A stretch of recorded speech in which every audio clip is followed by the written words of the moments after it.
E mais uma sexta-feira na sua companhia, o Gazeta Esportiva está no ar. Você é o nosso convidado de honra para falarmos aqui sobre muito futebol, junto com essa dupla aqui que gosta, hein, de tirar sarro da minha cara, mas que é querida também. É querida também. Do meu lado esquerdo, Alex Miller, nosso comentarista. Oh, boa noite. E aí, tudo bem, Alex? Tudo bem, você? Tudo jóia. Que rodada esse fim de semana, hein? Pois é, vamos falar muito sobre essa rodada. Hoje.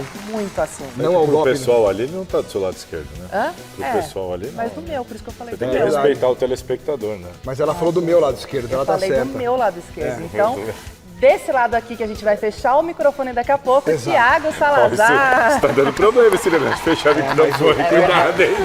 Mas ela que tem o comando, né? Boa noite. Pois é, né? E aí, Mas a tudo mulher bem? sempre tem um comando. Né? Agora, Qual lugar gostei. que a mulher Isso não aqui tem eu um gostei, comando? gente. Ó, hoje não As vai coisas faltar dão certo, assunto. normalmente. Hoje não vai faltar assunto pra gente comentar aqui. Vocês estão vendo, né? Também que o buraco é grande hoje. É, vai ser difícil. Porque tem ex-jogadores do Palmeiras e do Corinthians chegando em rivais da Série A.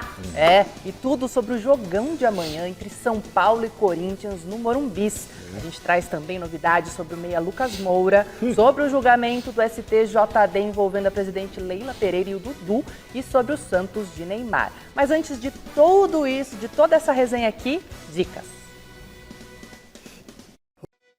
Já voltamos por aqui e antes da gente ir para essa pauta aqui, queria deixar o parabéns pro Abel. Abel é nosso auxiliar aqui há tantos anos na Gazeta. Parabéns, Abel. Muita saúde, muita paz, muita amor. Vem cá rapidinho, Abel, pode? vem, Abel. Rapidinho. Abel. Vem, dá um beijo aqui. Esse é um Aí, ó, patrimônio. cadê você? Quantos anos, Abel? Olha lá.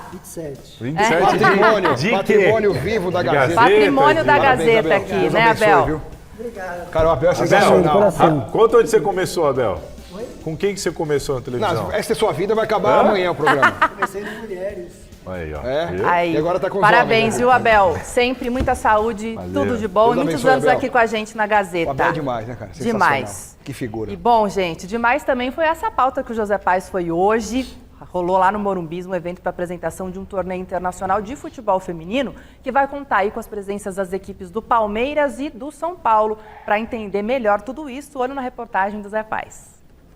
Fala Marina, beijo grande pra você, amigo, um abraço aí pra todo mundo que tá acompanhando o Gazeta Esportiva dessa sexta-feira, pois é, The Women's Cup, a Copa das Mulheres vai rolar pela primeira vez aqui no Brasil, torneio amistoso, com todas as partidas acontecendo na Arena Barueri, porque o Palmeiras, uma das equipes envolvidas aí nessa competição amistosa, também é um dos organizadores do torneio. Como que vai funcionar? Amanhã, sábado, primeira semifinal lá na Arena Barueri, às 5 horas da tarde, no horário de Brasília, entre São Paulo e Racing Louisville, lá dos Estados Unidos.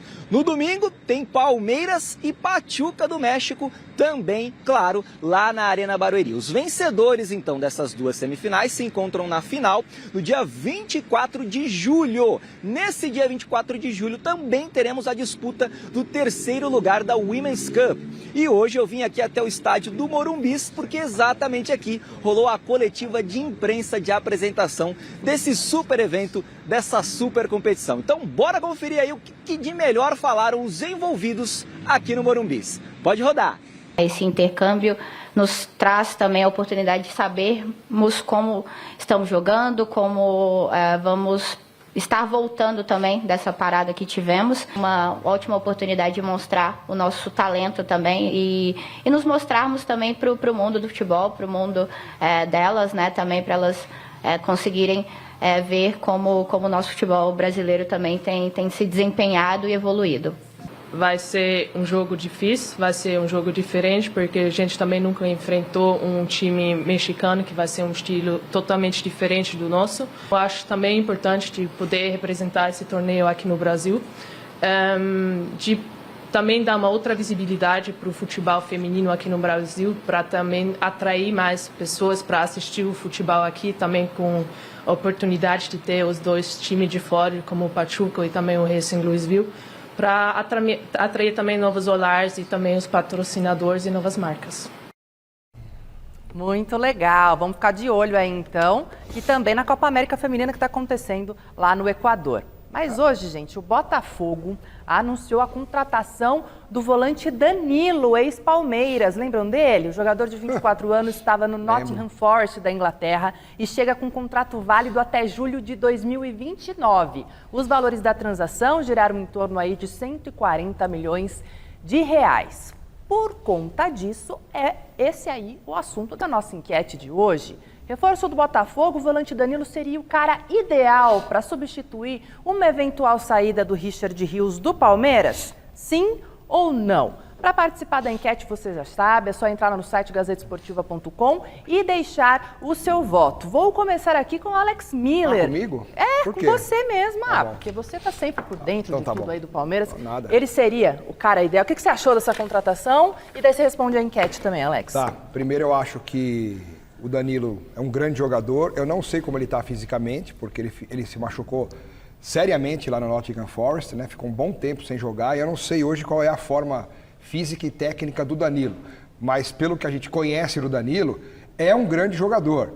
E respondendo à enquete, já dou a minha opinião aqui, se o Richard Rios for mesmo vendido, porque para a Roma ele não vai mais, melou com a Roma, mas tem outros times aí interessados, tentando, buscando aí um acerto.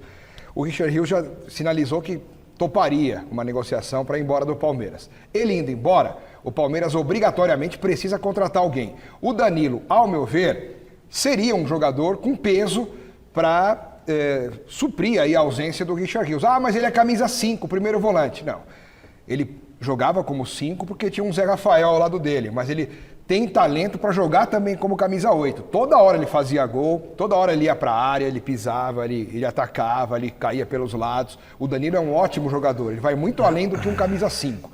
Então seria um grande jogador, mas o Palmeiras não iria pagar mais caro do que vendeu num atleta depois de alguns anos. Então seria inviável para o Palmeiras trazer o Danilo. Mas, em tese, jogador por jogador, seria uma grande resposta da diretoria do Palmeiras, sim, para uma eventual saída do Richard Rios. E você, Salazar, concorda? Sim ou não? Sim. Sim? Seria. Seria o ideal, porque ideal é... A pergunta é capciosa. Seria uma ótima reposição? Seria. Entendeu? Mas não sei se é o ideal. Isso que eu ia falar. A minha resposta é não, porque eu não acho que é o ideal. Primeiro que assim, o Rios não foi embora, o Rios está aí, a gente nem sabe se ele vai embora. Segundo, mas mesmo com ele? Segundo, eu discordo do Alex sobre a posição. O Danilo é um cara que tem muito talento, não é o primeiro volante brucutu, é um cara que consegue ser primeiro volante e chegar à área. Até agora você concordou. Mas ele é primeiro volante, ele não joga na posição do Rios. Mas ele pode jogar como segundo? Ele pode, eu não sei. Poder pode, mas será que ele vai render o que ele rendia com o primeiro? Aliás, talvez se perca. Aliás, ele estava mais avançado na Inglaterra. Eu vou dar um exemplo. O Ralf, que foi talvez o maior primeiro volante da história do Corinthians, quando o Mano testou colocar ele de segundo, não funcionou. Não funcionou. Então, assim, não sei se... A gente supõe que ele poderia dar certo como segundo volante, mas nenhum embasamento para nada disso prático. Então, para mim, ele é outra posição. Como disse aqui o Alex, saiu por menos grana do que voltaria. Venderam por 18 nem e sabe custando 22. Exato. Nem sabe se vai perder o Rios. E um cara que vem de uma lesão séria, muito tempo de inatividade, ou seja, o Palmeiras, eu acho que entende o seguinte, eu vou perder o Rios, eu quero um cara para substituir o Rios. Vai trazer outro, entre aspas, Paulinho, que você vai trazer para esperar, para apostar, que daqui a uns meses... Não, sim, não, minha resposta é não. E assim, como primeiro volante, que é a posição do Danilo, você tem o Aníbal, você tem o Martínez... Você não tem carência nessa posição. E eu discordo de novo do Alex sobre essa coisa da necessidade da contratação. Pô, peraí, se o Rios for embora, tem no elenco gente para jogar. Não é um Deus nos acuda. Do mesmo nível? Não, pode não ter do mesmo nível, então acabou, mas então... assim, também no mesmo nível acho que ninguém tem. Peraí. O Abel vomita na coletiva. Você sabe quanto que nós vendemos? Sabe quanto nós vendemos? 1 bilhão. Não, dinheiro tem. Porra, então compra, cara. Se tem mas dinheiro, assim, compra. O Lucas Evangelista não pode substituir o Rios? Não. Não? Não. Por que não? Porque ele não tem a mesma qualidade do Rios ainda. Não sei, é um muito não bom jogador. Eu não falei isso. Não, eu também acho não sei o que eu digo, eu não sei se ele tiver uma sequência naquela posição, para mim a probabilidade dele dar certo é maior que a do Danilo. Não sei. É maior do que a do Danilo. Porque pra jogar ali de segundo homem, jogando mais à frente, ele tem mais qualidade que o Danilo nisso. O Evangelista é muito bom jogador. Então, eu não acho ele mau jogador. Não vejo essa... Ele é muito bom. Tem que contratar um jogador. Mas é que você está falando de um jogador, não é um jogador qualquer. É do cara que está sendo o melhor jogador do Palmeiras. Há um bom tempo. Por isso que eu tô te falando. Então assim, como é que você vai tirar o melhor do time e colocar alguém que você tá na reserva? Como que o Zé Rafael virou o melhor primeiro volante do Brasil? Na necessidade absoluta. Exatamente. Quem garante que você tem um... mas você não tem é um dinheiro, cabeça de bagre. você tem dinheiro Mas pra peraí, cuidar não é um disso. cabeça de bagre, não. O Lucas Evangelista. Quanto Não ele é. custou? Bem Pô, mais peraí. baratinho. Foi uma contratação grande do Palmeiras. Chega lá, sai um jogador, você tem o Lucas Evangelista, você olha pra ele e fala, não, eu preciso necessariamente ir pro mercado? O Abel precisa... Aí você tá tirando o cara pra quê? O Abel precisa, inclusive, fortalecer o Evangelista no elenco, colocando Também pra jogar. acho. Bom Colocando pra jogador. jogar, né? Agora, ó, Mas, vocês assim, viram aqui, né, gente? eu acho que se vender tem que comprar. Sexta-feira, sextou. Tem dinheiro. Isso aqui vai ser em todos os debates que a gente transfer vai ter guarda, hoje pô. aqui. Ó, um Não falou tem- sim, outro não falou tem não. transfer Você ban lá. vota no Chega, Felipe, site para de falar ok gazetesportiva.com, tá? Que agora a gente vai mudar aqui pro Santos, porque o Santos divulgou aí bastidores do Neymar inflamando o elenco antes do jogo contra o Flamengo. Então vamos assistir. Já foi trabalhado durante todos esses dias, todo mundo com ansiedade para jogar e hoje chegou a nossa oportunidade, nossa vez. Então, mano, estamos dedicados. A gente vai enfrentar o melhor time do campeonato, vamos dizer. Mas aqui não, hoje não vão ser melhor que nós. Se a gente igualar na vontade, na raça, não tem pra ninguém, rapaziada. Esse time aqui é forte pra c***. Se olhar na cara de cada um, não era pra estar onde está. Era lá em cima, nas cabeças. Então vamos buscar isso, vamos com Deus, vamos fazer tudo. Mano, vamos correr um pelo outro, vamos correr um pelo outro. Então aí, ó, os bastidores que o Santos divulgou. E Salazar, parece que o Neymar chegou mesmo ali, mudou uma chave no Santos, Cara, né? mas assim, é pra isso, né? O Santos está fazendo todo esse esforço contando com isso, contando que o Neymar vai ser muito mais do que um jogador só dentro de campo. Ele é o capitão, como a gente brinca, ele é o dono do clube, né? Ele faz o que ele quiser, do jeito que ele quiser, treina quando ele quer, enfim. Mas é isso, o Neymar é o líder do elenco, é a referência, se comporta como tal, o elenco gosta dele, o elenco tem ele como essa referência, se espelha nele. Então é importante que ele assuma essa posição. E ele, quando joga, ele tem assumido. Dentro de campo contra o Flamengo, ele foi o melhor jogador em campo disparado, correu, lutou, marcou o gol da vitória, participou, deu bons passes, jogou o jogo inteiro. Então ele foi uma referência técnica dentro de campo, assim como a gente está vendo ali no vestiário também, ele é sempre muito importante.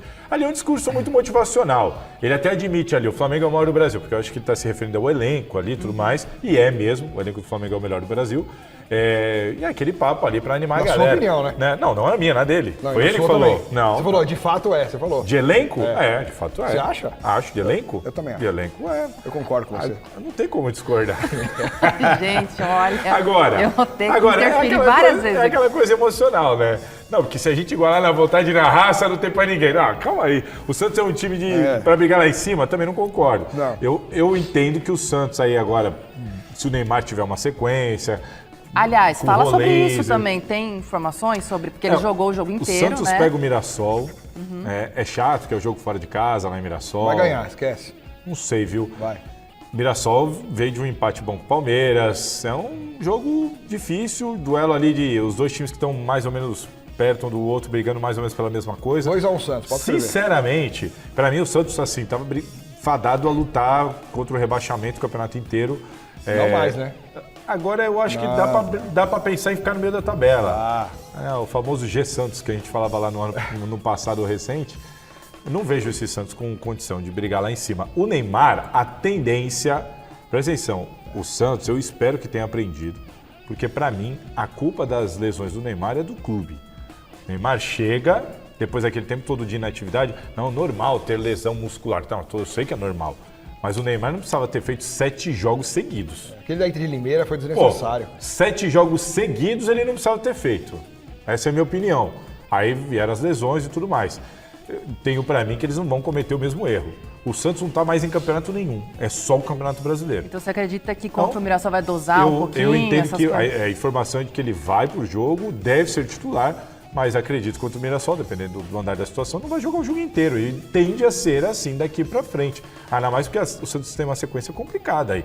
Né? Porque vai ter Flamengo, depois tem Juventude, Flamengo não, Palmeiras. Vai ter Palmeiras, vai ter Juventude, vai ter uns jogos complicados, vai ter Grêmio. Vai ter uns jogos complicadinhos agora na sequência e vai ter que trabalhar bem o Neymar. Se não, já deu para ver que ele vai estourar. O Furk foi embora, né? Saiu a rescisão do Furk. O Furk era um cara muito caro, mais de R$1 milhão por mês. Absurdo, né? Não vinha sendo aproveitado. O Santos contratou naquele desespero de precisava de alguém. É por isso que os clubes ficam nessa situação. Precisava desesperadamente de alguém. O Santos, que já estava financeiramente mal, se atolou com mais de R$1 milhão por mês para um jogador, com todo o respeito. Mas o Furk, na minha opinião, não é um jogador desse cacife. E é isso. O Kleber Xavier ajeitando o time do Santos, conseguiu uma vitória importante. Aguardemos. A gente não vai mostrar, mas tem uma história curiosa. O Robinho Júnior, ele é aquele jogador no gol do Neymar que tá ali ao lado, de frente, Alex. De frente pro gol, sozinho, assim, o Neymar ali com os dois limpando. E no vídeo ele aparece brincando. Pô, eu fiquei gritando pra ele, né? Falei, pô, por que você não rolou pra mim? Eu tava de frente. Ele disse que o Neymar virou pra ele e falou: cara, eu tenho quase 500 gols na carreira, eu não ia tocar essa bola. Eu ia chutar no gol, não esquece e tal. Aí os meninos que estão do lado falam assim: não, mas se bobear é melhor, que se você errar, você ia vir maior pressão pra cima. Você fala, deixa o cara, mano. Não, mas o Neymar no Santos, ele muda tudo. Ele muda tudo, ele é um cara diferente até hoje, por isso que eu continuo insistindo. O Neymar é importante e fundamental para a seleção brasileira.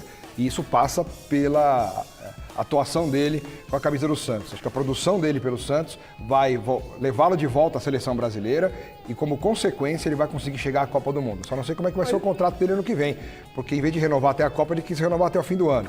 Então não sei o que ele vai fazer nos primeiros 3, 4 meses. É porque a ideia deles é, em todas as janelas, ele ter a liberdade de escolher onde jogar. É isso. Agora a questão, o do Alex falou sobre a seleção brasileira, eu até concordo, muito pela ausência de um jogador na seleção que faça a função que ele faz hoje, já que não tem outro, tem que ficar torcendo pro Neymar, mas a questão é quantos jogos deste ele consegue fazer. E aí é só assim que a gente consegue responder onde o Santos também vai chegar no campeonato. E assim, cara, o Neymar se preparou 45 dias, aí fez esse jogo. Opa, né? 45 dias depois ele conseguiu fazer um grande jogo, mas numa sequência de partidas que nós temos no Brasil, eu tenho muitas dúvidas. Quantos jogos deste nível ele vai conseguir fazer? Essa é a questão para mim. Certo. Vamos esperar aí, então, ver quanto ele vai jogar no final de semana. E no final de semana também tem Corinthians. Então agora é hora de falar do Timão aqui no Gazeta Esportiva. Vamos direto para o estádio do Pacaembu, trazer aqui o Alexandre Silvestre para a nossa conversa, para saber as novidades aí do time. Boa noite, Silver. Dá para ter uma ideia do que esperar do Corinthians em campo amanhã no Clássico?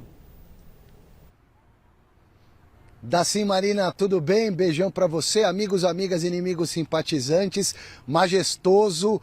Já tô com friozinho na barriga pra amanhã à noite no Morumbi, casa cheia, se não lotada, bem cheia. Torcedor de São Paulo deve encher o Morumbi com 40 mil pelo menos. E o Corinthians em busca da segunda vitória consecutiva no Campeonato Brasileiro e fora de casa. Ganhou do Ceará por 1-0. Thales Magno foi para a rede. Se ganhar do São Paulo amanhã, o Corinthians pode empurrar o tricolor, dependendo aí da rodada do final de semana, para a zona do rebaixamento. Novidades para Dorival Júnior, reforços para esse jogo e também desfalques. O Dorival não poderá contar com o lateral direito Mateuzinho, que tomou o terceiro amarelo, está suspenso. Eu acredito que o Félix Torres seja improvisado, é um zagueiro que também sabe jogar ali por aquele setor. Na lateral direita, Gustavo Henrique volta para o time, foi poupado em Fortaleza, no Castelão. Ele teve a hérnia inguinal, ficou muito tempo parado, voltou a treinar, jogou como titular na retomada do Campeonato Brasileiro, na derrota na Neoquímica para o Bragantino, mas foi poupado da viagem para Fortaleza. Acredito eu também que por esse motivo ele jogue. O Carrilho, que começou no banco lá no Castelão por sobrecarga muscular, entrou no segundo tempo, ajudou na construção do gol e, para mim, inicia como titular. O Maicon, volante, sentiu de novo a coxa, está lesionado, foi constatada uma lesão, departamento médico, fora de combate. Já falei do Yuri, que está fora também na transição física, e os retornos de atacantes importantes, já que no Castelão o Corinthians jogou com ataque reserva. Então Memphis Depay cumpriu a automática volta, assim como o Ángel Romero. Vou arriscar uma escalação no campinho para vocês, para o jogo de amanhã. Dorival Júnior deve possivelmente mandar para campo o esquema 4-4-2 clássico com essas peças. O Hugo Souza no gol, o Félix Torres na direita.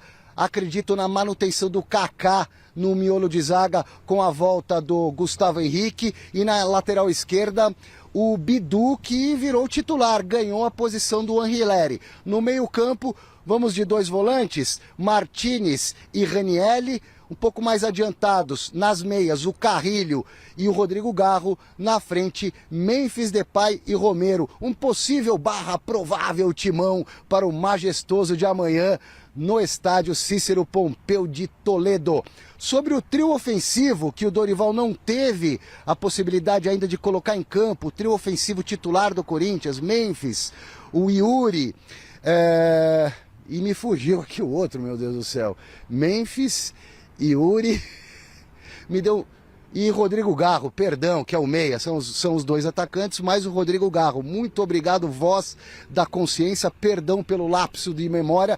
O Dorival não conseguiu colocar os 3 ainda em campo. Quem teve esse privilégio foi a família Dias, na arrancada do Corinthians ano passado no Campeonato Brasileiro e no Campeonato Paulista. A última vez que o Garro, o Memphis e o Yuri jogaram juntos foi na segunda decisão no Campeonato Paulista, no jogo da volta da Neoquímica contra o Palmeiras, o título do Corinthians. De lá pra cá, a família Dias tomou um pé nos fundilhos, o Dorival chegou e não conseguiu aproveitar os 3 como titulares. Isso aí tá fazendo sim a diferença, pelo menos na minha visão e na visão de muitas pessoas. No ano, esses 3 juntos jogaram apenas 7 vezes, 7 partidas de 42. Já eu volto para falar de possibilidade de transfer ban. Mais uma na vida do Corinthians que não pagou uma dívida ontem, e eu explico daqui a pouco para vocês aqui no Gazeta Esportiva.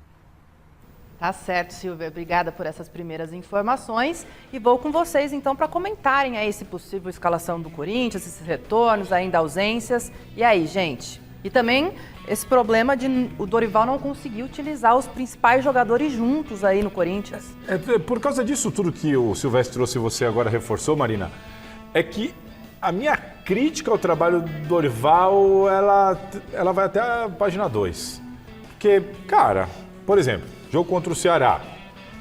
Meu amigo, comemora a vitória e acabou. Ah, mas o jogo foi feio. Foi mesmo, foi feio. Mas você esperava o quê? Você pega a escalação, pega o banco de reservas do Corinthians. E o que você acha que dá pra fazer com aquilo ali? Você foi lá, fora de casa, contra o Ceará, que tinha ganhado o clássico contra o Fortaleza, naquele gramado horrível, longe, sem Memphis, sem Romero, sem Yuri, sem Gustavo Henrique, sem o Carrilho de titular, você ganha o jogo, não reclama. Então, pra mim, essa é a situação. Contra o Red Bull Bragantino, foi um grande jogo do Corinthians? Não foi. Perdeu o jogo em Itaquera. Não merecia ter perdido. O pênalti foi um absurdo. O Corinthians perdeu 4 oportunidades cara a cara. Não é o técnico. Não é o técnico que perde o gol cara a cara, igual eles perderam. E também então, assim, o goleiro do Lucão também foi muito bem, né, naquela ocasião. O trabalho do Dorival precisa melhorar? Precisa melhorar. Não tenho nenhuma dúvida. Tem hora que você olha pro time do Corinthians e fala, cara, não é possível. É óbvio que tem que melhorar. Mas uma coisa é o Corinthians entrar em campo com Carrilho, Bidon, Garro, Memphis, Yuri, todo mundo na ponta dos cascos. E aí você falou, Dorival, tem que jogar bola, mano, esse time, entendeu? Agora, quando o Corinthians entra igual agora, Thales Magno e Guinegão lá na frente, meu amigo, você fala, meu, o que dá pra fazer? E olha a escalação pra esse clássico.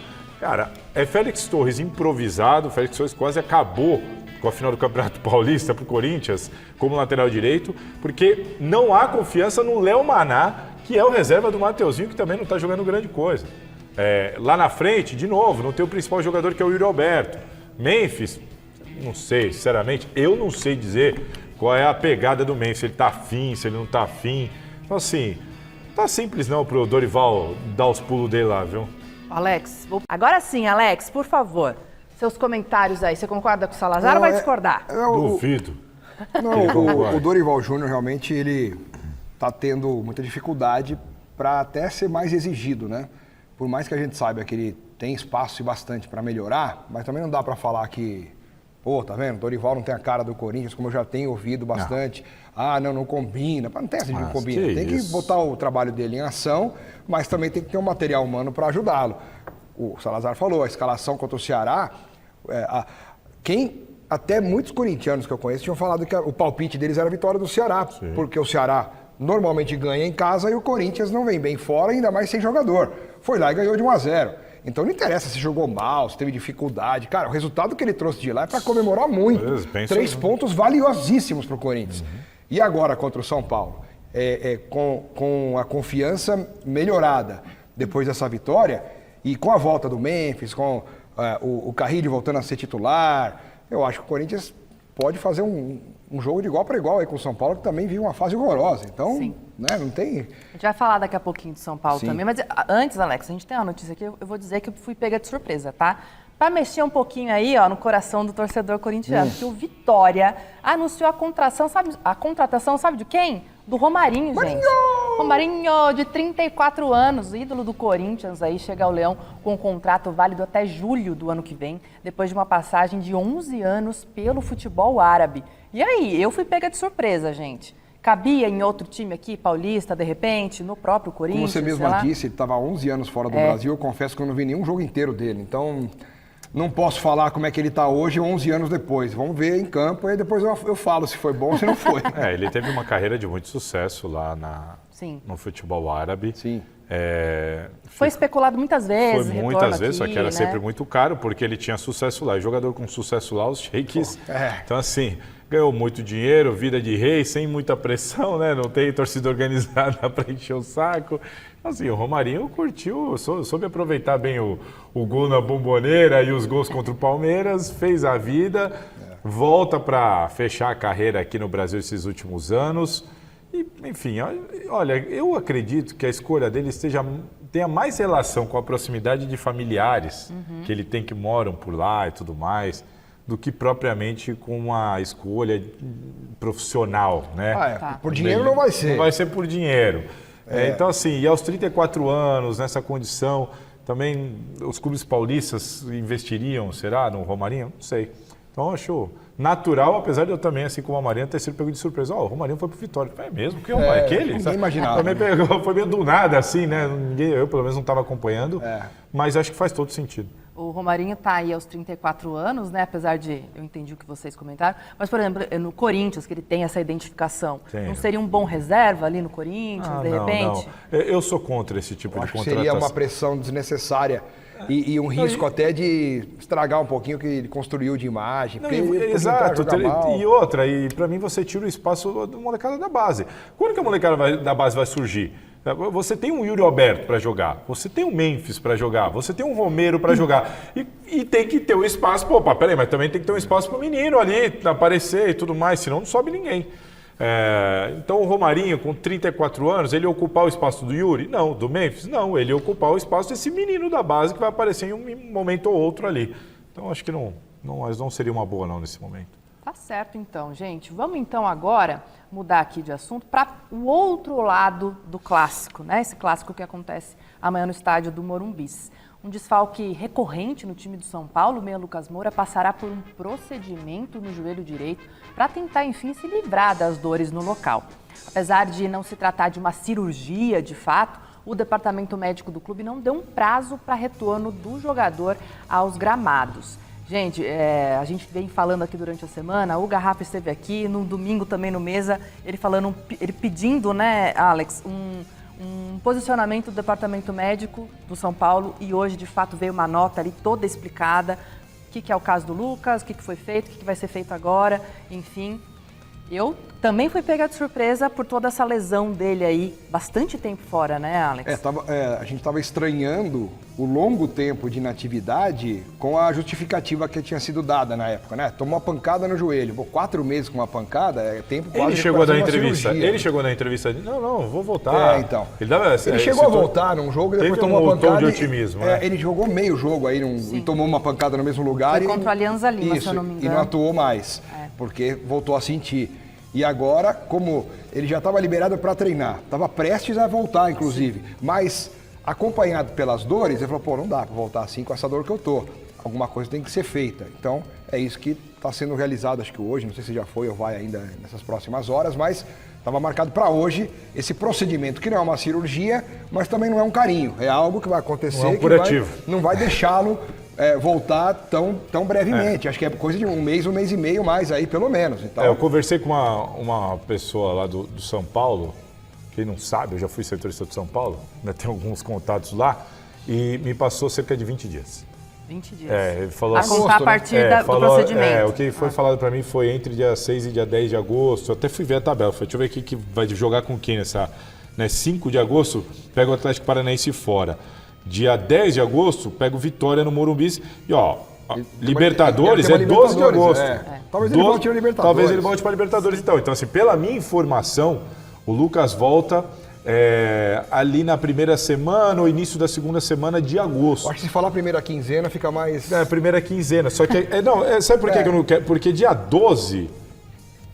dia 12, primeiro jogo da Libertadores. Então, dá para o torcedor de São Paulo sonhar que o Lucas estará à disposição para o primeiro jogo de mata-mata aqui da Libertadores contra o Atlético Nacional. Essa é a esperança. Sem o Lucas em campo, igual já está acontecendo aí nesses últimos meses, o time do São Paulo, o elenco, né, quem entra em campo ali, muda de patamar? Completamente. Para mim, é a mesma proporção do Santos com o Neymar. Isso aí. Isso aí, tô quase. Mesmo com o Oscar em campo. Não. O Lucas, ele muda completamente o time. Tudo. É uma boa comparação. Santos com o Neymar sem Neymar, São Paulo com o Lucas sem Lucas. É muito diferente. Como diria o poeta Bruno Henrique, é outro patamar. Mas aí a gente pode cobrar, por exemplo, o Hernan Crespo da mesma forma? Sem o principal jogador? Não. Por isso que eu falei que o São Paulo também está vivendo um momento de tanta dificuldade, quando eu estava falando do Corinthians, que o Corinthians pode muito bem enfrentar o São Paulo sem o Lucas de igual para igual no Morumbi. Eu acho que vai ser um jogo muito igual, né? E o São Paulo sem o Lucas é um time mais do que comum, e a tabela mostra isso. É isso, é um time mais do que comum ou até menos do que a média. No nível do São Paulo. Exato. Sim. Eu acho que a situação da cobrança do Crespo tem a ver, mas tem que ser sempre mais relacionada ao número de desfalques. Como eu falei aquilo do Dorival, por causa do número de desfalques, muito grande. Aí você olhar para um banco de reserva, né, quase todo mundo ali da base e tal. O do São Paulo, ele não tem um número de desfalques tão grande assim. É que ele teve a sorte também, que na chegada dele teve o período, um monte de gente se recuperou, mas o Lucas ficou, então, assim, né? O elenco deu uma preenchida. Então ele tem a galera ali, que ele não tem o principal. E o principal, nesse caso, eu tô com o Alex, ele muda completamente o... É outro São Paulo. Vamos então dar uma provável escalação aí do São Paulo para vocês, para enfrentar o Corinthians em casa. Então, bora lá então.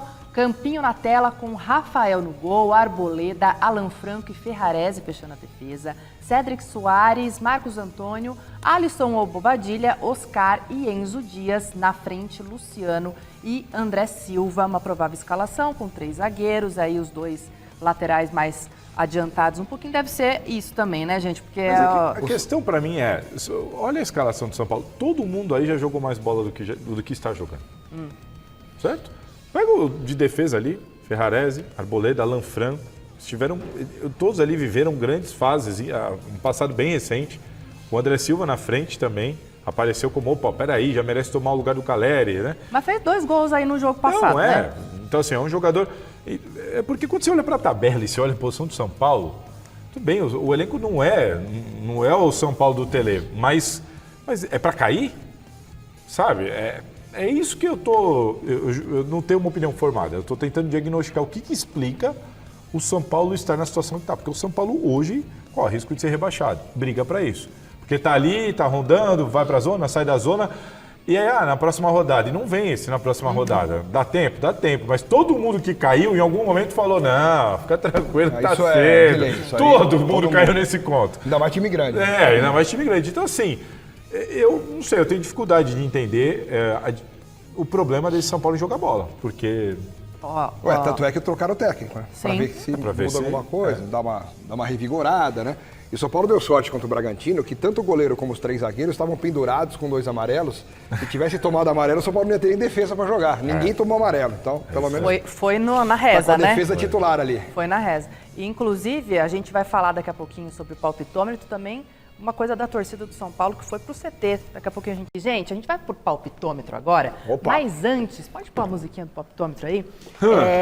Um grupo de torcedores, segundo eu vi ali da Priscim Orães, da TNT, esteve no CT agora há pouco, 20 minutos atrás, para cobrar o elenco, para cobrar diretoria e tudo mais. Então a gente vê esse ambiente conturbado também acontecendo por conta da situação do clube, mas né? só uma coisa em relação a isso. 26 membros da torcida organizada foi de São um encontro Paulo. marcado. Isso aí já estava agendado pela própria diretoria de São Paulo. Não é que eles chegaram do nada agora, vamos Foram entrar. convidados diferentemente ali. do que tem acontecido de forma lamentável em outros clubes, no Sport, no Vasco. Não, aí foi um negócio. Reunião com alguns jogadores, comissão técnica e membros da diretoria. Notícia aqui da Priscila Senhorens, lá da TNT, nossa parceira. Ela tem até o vídeo aqui. Sim. Os caras estão ali na frente do CT, E já aí entra alguém chama, tranquilamente. abre o portão, tava eles vão organizado caminhando. Tudo Já tinha sido agendado. Não é um protesto. Não é. É uma reunião É uma para bater conversa. um papo, ter uma Até para conversa. fazer a chegada do Crespo, Lógico. apresentar. É óbvio que é uma cobrança. Não, nenhuma dúvida que eles Ainda foram mais lá na pra- véspera de um clássico. Na véspera de um clássico. Claro que é uma cobrança. Mas longe de ser um protesto violento ou algo do Não, tipo. não. É só realmente uma conversa ali. pra Mas também depois dar dessa, umas São Paulo vai puxadas. golear amanhã. Essa reunião Vamos então pro resolveu o palpitômetro. problema. Vamos então pro palpitômetro. Quero saber primeiro a opinião, o palpite de Thiago Salazar. E aí, Salazar? O meu palpite é o palpite da Marina, mas como eu sou um gentleman, e ela queria este palpite. Você cedeu pra ela, é isso? Eu cedi pra ela, porque ela merece, né? A Marina é uma pessoa espetacular. E eu mudei o meu, vai ser 1-0 pro Corinthians. 1-0 Corinthians, palpite do Thiago Salazar. Tudo bom. E você, Alex? Pra você? Teremos um vitorioso nesse confronto? Teremos. E será vai, quem? Vai ser o Corinthians. Eita, pelo qual placar? 1-0 também. Ah, não dá, os 1-0 caras não também? têm personalidade. Ele não Ainda bem foi que ele- ainda bem que gentleman. Tá mesmo- vendo? Ele não Ele foi. mesmo tem se enrolou. personalidade. Ele mesmo se enrolou Não porque o tem palpite dele não era esse. Ele mudou por causa da Marina. Então, Mas eu mudei antes de você chegar na redação. E eu dei o meu palpite Você quando eu foi lá, cheguei. olhou o meu e fez igual. pelo Agora amor sou de eu, Deus. diretor. Deus tá vendo. Agora, ó, Felipe Carvalho, nosso diretor hoje, tá falando aqui pra eu falar o meu palpite, gente. 1-1. 1-1 no estádio do Morumbi. Que era o seu. Nem era o seu. Mas eu mudei Ela depois. falou, olha lá, tá vendo? E agora, Cagueta Alexandre mesmo. Silvestre, quero ver se ele vai falar que é o São Paulo, que é o Corinthians. Silver, Tô e com aí? dúvida, viu? Silvestre? com Nossa, dúvida. mas ele é tão imparcial. Nossa, falou a Madre Teresa de Calcutá. Ó, pra mim esse jogo não tem favorito. São Paulo deu uma melhoradinha na última rodada, o Corinthians também até venceu. Agora, se o Salazar palpitou com o coração, eu me reservo no direito de fazer o mesmo. São Paulo vence por 2-1. 2-1. Tá aí, Silver. Isso aí. Agora um entregou Eu o outro aí. palpitei com o coração pela minha amizade com a Marina. Meu palpite era 1-1. Tá vendo? E a Marina... Eu não sei nada disso aí. Ah, vou trocar, Segunda-feira a gente então. vai falar aqui quem acertou. Eu sou péssima em... Amanhã à noite Você a gente já lembra vai que saber. a gente A errou Marina todos errou os toda. palpites. A Marina Eu, participou o de Chico e o 12 Alex. palpites aqui, errou Nós todos. todos, gente. Ó, bora lá então. Ó. Adversário do Palmeiras neste domingo. O Atlético Mineiro conta com um elenco com uma legião de ex-palmeirenses. Quem conta melhor essa história é o José Paes.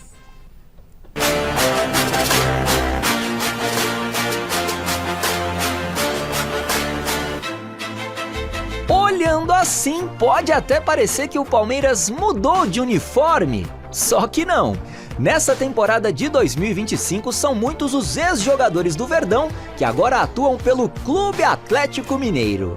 Ao todo, 7 atletas do atual grupo atleticano já tiveram ao menos uma passagem pelo Palmeiras em algum momento da carreira. 5 deles foram contratados pelo Galo na atual temporada. O último a integrar essa lista aí é o atacante Dudu. Com 12 títulos, 88 gols, 102 assistências e mais de 460 partidas pelo Palmeiras, o Dudu é tido como um dos maiores jogadores da história do Verdão. O problema é que a saída conturbada no final do ano passado ainda não foi muito bem aceita por parte da torcida do Palmeiras. Ele chegou ao Clube Mineiro em maio e veio a pedido do técnico Cuca, que também já passou pelo Verdão. No Atlético, o Dudu reencontrou o zagueiro Vitor Hugo, o lateral Caio Paulista, os meio-campistas Gustavo Scarpa, Patrick e Gabriel Menino, além do atacante Rony. Então, cara, tô me sentindo um pouco em casa por já conhecer bastante pessoas que eu já trabalhei junto, né? O jogo desse domingo vai colocar todos esses ex-palmeirenses juntinhos de novo aqui, ó, no Allianz Parque. E a expectativa muito grande é para saber como que a torcida do Palmeiras vai recepcionar esses atletas. O jogo desse final de semana promete demais e a gente vai trazer tudinho para vocês no Mesa Redonda.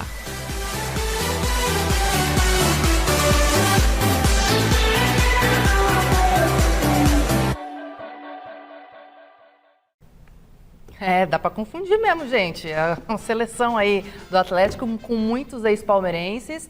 E agora vamos falar de um outro assunto envolvendo Palmeiras e time mineiro, tá? O atacante Dudu foi punido pelo STJD com a suspensão de 6 jogos e uma multa de R$90 mil. A punição, se vocês se lembram, foi em virtude de uma postagem do atacante numa rede social contra a presidente do Palmeiras, Leila Pereira. O STJD tratou a infração como gravíssima, que consiste em praticar ato discriminatório, desdenhoso ou ultrajante relacionado a preconceito em razão de origem étnica, raça, sexo, cor, idade, condição de pessoa idosa ou pessoa com deficiência. Olha aí. Mulher sofreu qualquer tipo de discriminação, qualquer tipo de violência, tem que denunciar, porque esses agressores, eles são covardes. Eles são covardes. A maior prova eu estou vivendo aqui, que esse atleta me agrediu, me ofendeu e cadê ele? Gravou um videozinho que deve ter lido lá no TP, não é?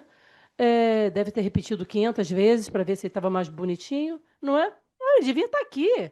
Vem aqui, vem encarar a mulher, entendeu? Mas não, mas é muito mais confortável estar sentado lendo lá no TP o que ele tem que dizer, não é? Porque eles são covardes. Eles agridem, não é? Eles gostam de agredir no privado, não é? No máximo em rede social, mas que ele está protegido ali pela distância, não é? Mas na hora do vamos ver, na hora que vem aqui olhar olho a olho, eles não aparecem. Então a gente tem que denunciar e tem que expor esses agressores. Muito bom. Continuando aqui com essa polêmica toda, a outra parte envolvendo a denúncia é o atacante Dudu, que não está mais no Palmeiras, que não participou do julgamento, mas ele se justificou pela falta em um vídeo enviado. Primeiramente, queria esclarecer o meu motivo do não comparecimento no tribunal, que eu respeito muito, por motivo de eu estar trabalhando pela minha profissão. E também venho pedir desculpa a todas as mulheres que se sentiram ofendidas pela minha fala, pelo meu texto que eu escrevi há algum tempo atrás. E fica aqui o meu pedido de desculpa a todas as mulheres. Eu, como tenho esposa, tenho filha, mulher, então eu prezo muito ao respeito a elas e a todas as mulheres. E gostaria de também pedir desculpa por não comparecimento ao tribunal, que vocês possam compreender esse não comparecimento meu. E um bom dia para vocês, um grande abraço. Tá, então a gente mostrou para vocês, a Leila Pereira esteve presente presencialmente, né? Ela esteve presencialmente para audiência, o Dudu não esteve, como ele falou ali. O Dudu não tem o poder da bilocação. Ele jogou ontem à noite na Colômbia pelo Atlético Mineiro, e ela falar que ele deveria estar aqui, então ela não estava bem informada, porque não tinha como ele jogar na Colômbia pelo Atlético um jogo importante de Copa Sul-Americana e no dia seguinte de manhã ele estar no Rio de Janeiro e, enfim, em todo caso, esse vídeo ele enviou, né, se justificando ali. A parte da Leila Pereira é bem maior, a gente pegou só um trechinho, né? Ela foi questionada, falou toda a versão dela ali. E aí eu quero saber de vocês o que vocês podem dizer, né? A gente passou já para vocês aqui no Gazeta Esportivo qual foi a decisão, a punição do Dudu, né? Então houve uma punição para ele. 6 jogos de suspensão, R$90 mil de multa por conta de toda aquela situação. Vocês se lembram, né? Olha, eu penso o seguinte, me surpreendeu esse caso ter sido debatido nessa esfera desportiva. Lógico. Para mim, era um caso de justiça comum. Eu sei que nós temos no regulamento do STJD a questão que protege... tem um artigo lá. Tem um artigo, sim. Que ele protege qualquer tipo de preconceito, né? Você não pode cometer nenhum ato de preconceito e tudo mais. Só que como ele não aconteceu no campo, não aconteceu na atividade de trabalho, ele não aconteceu dentro do CT, ele não aconteceu dentro de um estádio, na rede social de um jogador com dirigente, eu tenho dúvida, para mim é uma questão de interpretação, ouvir os especialistas, eu tenho dúvida se isso se enquadra no... Tá tudo bem, o fato de um ser jogador, outro ser dirigente, será que só isso basta? Só essa é a minha dúvida. Para mim, me parece ser um caso mais de justiça comum. A punição dentro do Campeonato Brasileiro é o que me gera dúvida. No mais, O que o Dudu merece ser punido e pagar pelo que fez, eu não tenho nenhuma dúvida. Eu estou completamente de acordo que ele tem que ser punido. Na justiça comum tem que pagar pelo que fez. Ele não pode estar em 2 lugares ao mesmo tempo, mas o vídeo que ele mandou é tenebroso. Não, tudo bem. Isso o vídeo que ele mandou é tenebroso. Aí a análise técnica do vídeo. Estou falando da questão sim, não dava para estar lá. Para encarar de frente. Isso não tem a ver. Isso não tem nada a ver mesmo. Agora, o vídeo dele, ele não pede desculpa para Leila. Essa desculpa de nossa, é igual o racista que fala que eu tenho meu cabeleireiro é negro, sabe assim? Você fala, pelo amor de Deus, como se isso justificasse. Eu tenho uma esposa que é mulher, então por isso eu respeito as mulheres. Assim, um argumento patético, ridículo. Ele meio que assume que ele cometeu violência de gênero. Mas ele não pede uma desculpa. Ele não pede desculpas para ela, mas ele dá quase. Eu acho que ele foi mal orientado aí, sabe? Eu também acho que o texto dele, porque ele fala, eu peço desculpas às mulheres pelo que eu falei. Então você está assumindo que você falou besteira. Eu entendi assim. Ele está sendo julgado por aquela postagem que as pessoas se lembram do VTNC, não sei o quê, vou trabalhar no Cruzeiro.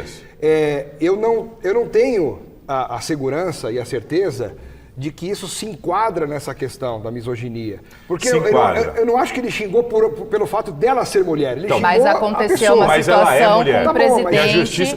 Aconteceu com o Pedrinho, a mesma situação. Ela até dá esse exemplo que o Pedrinho é dono, né, do Cruzeiro.